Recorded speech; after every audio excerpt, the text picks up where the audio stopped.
வா ஜானு கிளம்பலாம். மா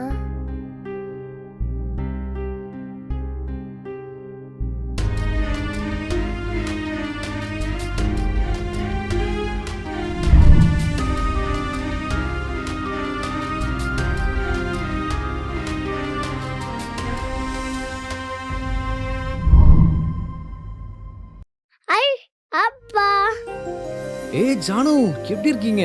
சாப்பிட்டீங்களா? நான் நல்லா இருக்கேன். அப்பா உனக்காக சாக்லேட் வாங்கிட்டு Thank வந்தேன். you.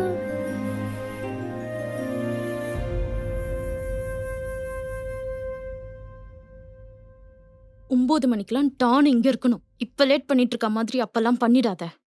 உன்னாலதான் நான் சைக்கோ மாதிரி ஆயிட்டேன். அப்பா அப்பா போலாம்ப்பா, சண்டை போடாதப்பா ப்ளீஸ்ப்பா.